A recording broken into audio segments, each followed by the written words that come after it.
Hello, I'm Tony. And I'm Lewis. And this is Talking During the Movie.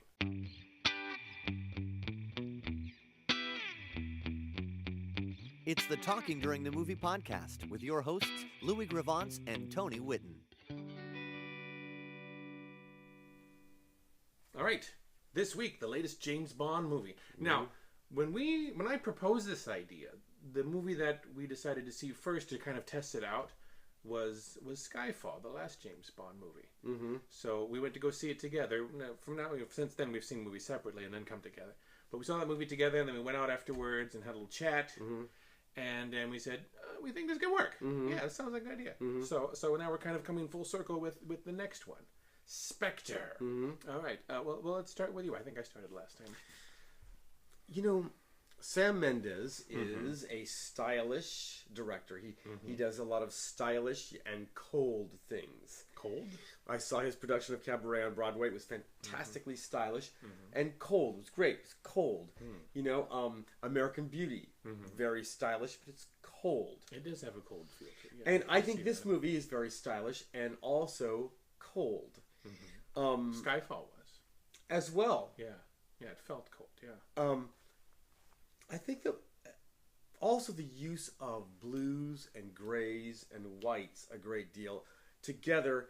You know, I thought it was. I'm not being very articulate. What I'm trying to say is, What do you say? It's a very well made movie, but I was cold to it. It was, you know, it's not a lot of fun. It doesn't have, you know, it's lost its sense of humor about itself. The James Bond movies. Really? I thought the last one put a lot of some of the old humor back in. But I think he's pretty straight ahead. Don't you? Well, this one is I think it's a return to more of the traditional James Bond. So I think it did lose something from Skyfall, where Skyfall kind of handed you back James Bond and says, this is everything that you know and you love, and we've reimagined it, and it's wonderful, and thank you. And this just kind of took a very narrow, straight line from that. So it does have that, but yeah, it was missing, I think, some of the fun from the last one. And beyond that, you go to the trouble of hiring Christoph Waltz to be your villain, which is almost a cliche at this point. Almost, yeah. And you don't really let him do too much, you know. You don't... And we don't do spoilers here. That was very straight and narrow. So I'm not going to do a spoiler. But that thing that happens, that reveal that happens. Yeah. I thought, really? There's some forced things in there. Yeah. Really? And is that how we're going to deal with this? This is a big deal. If this, in fact, is the truth about James's life, well, then it seems sort of... That part, it seemed a little forced to kind of give things more impact, more weight. In this movie, they try and tie in all the Daniel Craig James Bond movies. So there's lots of references to Casino Royale. They luckily skip over Quantum of Solace quite a bit, but they still mention a little bit, and a lot of Skyfall in there as well. So they're trying to tie all of this together in one cohesive movie, and you know, some things work, but like there are some things that seemed forced to try and get this either emotion or to make the story seem weightier than it was. Yeah. There was nothing new about this movie. One of the things I like about the Mission Impossible franchise is the way they can change up locales and color schemes and refresh the palette and the picture a lot. Right. This, again, I thought was pretty... It was formulaic. It was pretty one note. If you've seen the trailer, they've got the snow setting where he's, you know, in that, which they've done in like every other James Bond movie. There's the desert setting, which they've done in every other James Bond movie. So it's almost as if they're running out of, you know, interesting locales to shoot from. And he's mentioned that he's not really enjoying making these movies. Yeah. Which one, the director or Daniel Craig? Daniel Craig. Yeah. That he would really prefer not to do another one. And I think it shows a little bit. I think, you know, Sean Connery always looked like he was having a good time. And I think probably was having a good time back in the 60s. Yeah, if you know what I'm saying. No, I'm just nothing against the great actor, Sir Sean Connery. But he had, you know, this looks like a lot of work for Daniel. Well, he was very cold, yeah. And then this James Bond was meant to be more ruthless, more cold. Plus, if I can talk like a little girl, I don't find him sexy. I think that he's really beautiful and chiseled, but there's nothing even that is sort of a cold beauty, like a statue. Really? Like a marble Okay, statue. this is a story. When I went to go see... You're hot for him, aren't you? No, not me. But everyone around me was. We went to go see Casino Royale. And I was sitting with one person that I was with, and on the other side of me with a stranger, as there are in movie theaters. And there's that scene where he comes out of the water and he's just got the bathing suit on. That's and the hottest he's ever been. Right, but both of them on either side of me, the person I knew and the stranger, both went oof. So yeah, I would have to disagree based on their reactions that this was he's a good looking man, at least 7 years ago or however long it was, but he hasn't changed that much. So I would have to say, like, I don't know about that, Louis. I don't know about that. I wouldn't recommend this movie No, I would not recommend this movie if you see only. No, I think this is a James Bond movie. Except if you follow the series, you're going to need to see it. Right. Because of the It does tie in a lot of stuff together, but it wasn't like loose ends. It's just like, well, we could curve this in. We could kind of pull all this in together. Like I said, it seemed we could forced. create a subplot that nobody's ever heard of before ever. Right. And throw it out 2/3 of the movie. This time it seemed like they were trying too hard to go back to the original James Bond kind of feel, yet tie in everything that they've already done. It's too damn long. Too damn long? It's too damn long. It's about 2.5 hours. It is exactly 2 hours and 30 minutes. Yeah. It's too damn long. Yeah. And it really kick-starts there. Mm-hmm. You think it's over, and I know this is something that's quite. And that happens with James Bond movies, yeah. And like kind of wrap it up, and then there's another action. But this sequence. was well, I think that's part of it.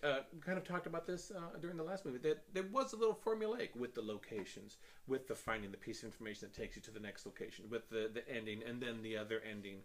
So yeah, it did seem a bit formulaic, even for these for Casino Royale and Skyfall. As I was leaving, I heard 3 separate groups of men, and I heard the same quote exactly, which was, "It's really good. It's not as good as Skyfall." No.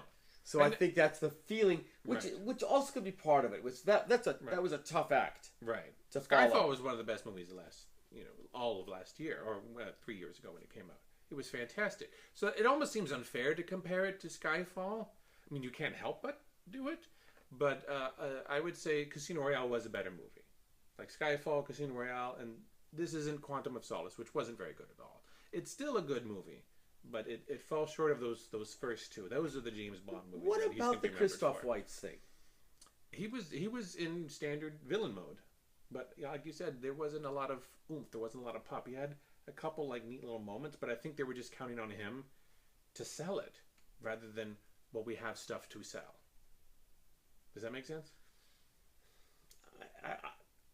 Again, if you're going to put Cesar Romero as the Joker, you Right. got to let him go for it. Right. You know, the whole thing was awfully subtle. I mean, didn't you think? It was a little low key for a villain, especially for what you've come to know as you want the crazy, and maybe they're just kind of going for more of a psychological feel rather. Well, I know that's part of his pure shtick, villainy too. It's Yeah. just sort of That's what he's sort of underplay the come to thing known like for that. now, yeah. And it's cool. And look, I'm a big fan. I am a big fan.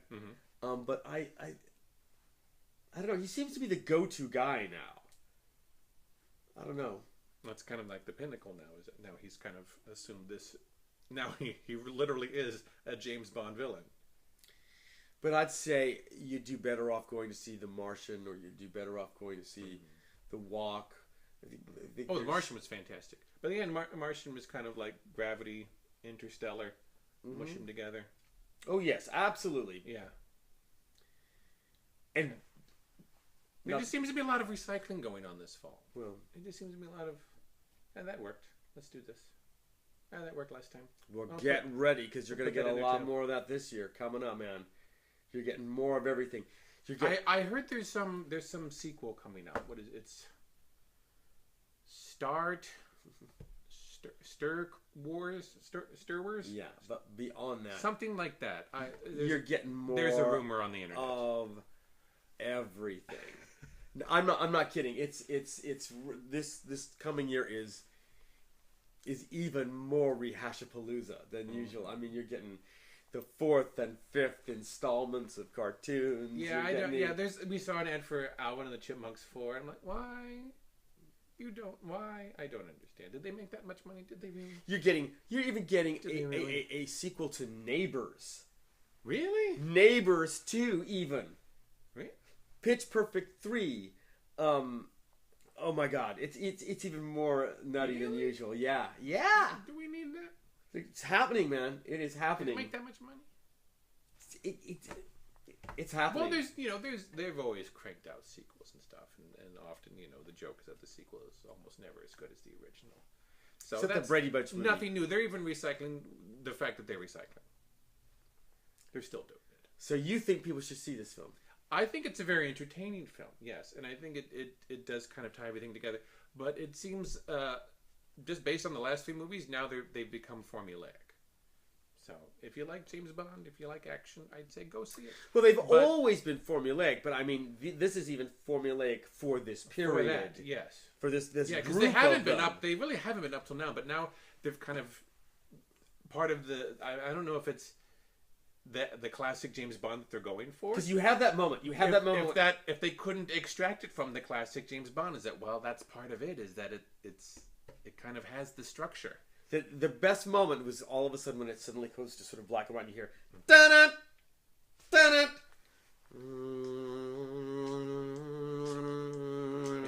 And you're like, and you're like, okay. But that to me was the high point of the movie. Yeah. And I missed Little Dame. Dame Edna. Not Dame Edna. Although Dame Edna would be fabulous as a villain. Oh, a new M. Oh, I wonder is the M.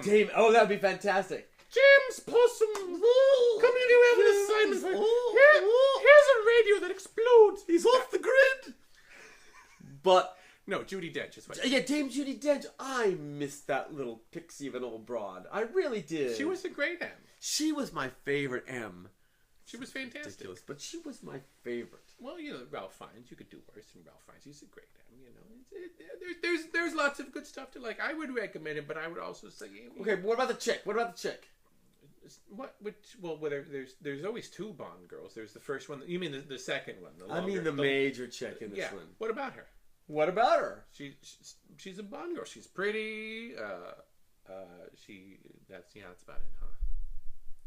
Well, they made her a doctor. That's good. Okay, so see, yeah, it's nice.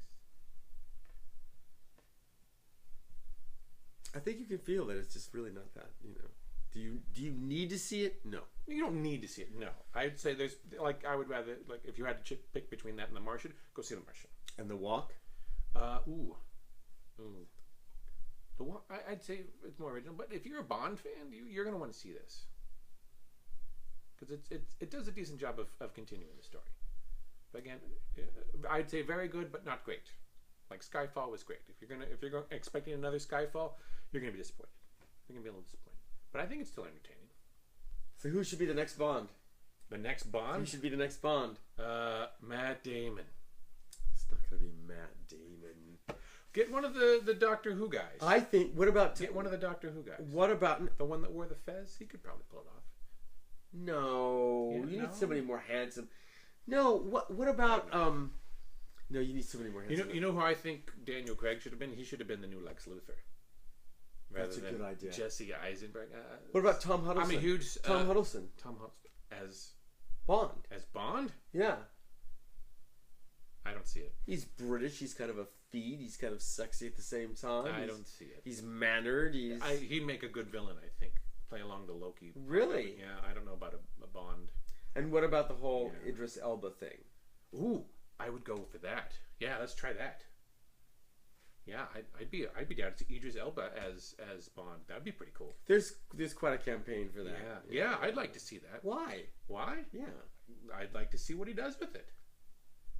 That'd be pretty cool. Just like saying I'd like to see Daniel Craig as Lex Luthor. Let's see what he does with it. That'd probably be pretty cool.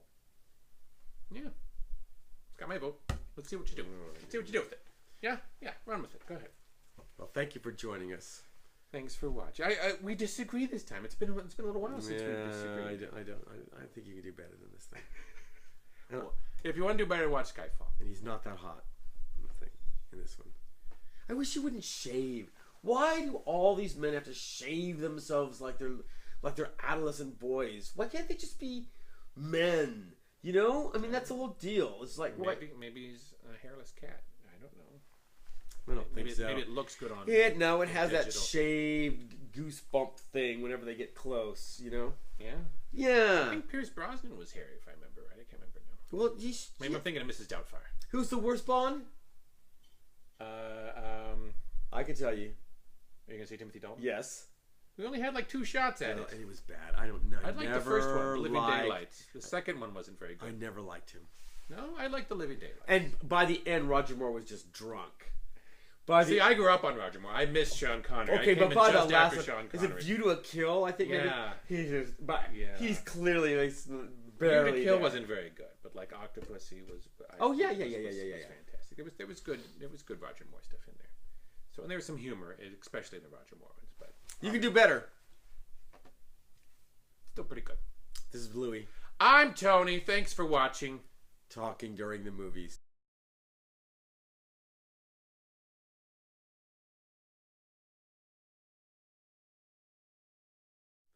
I like it when men have, I like it when men look like Careful. men. Choose these words carefully. Well, no, it's like everybody's got to be all manscaped and shaved now, and I'm like, I've been just waiting for this to be over. You want a bear? You just feel bad because you're not that hairy. I'm not. Are we still recording?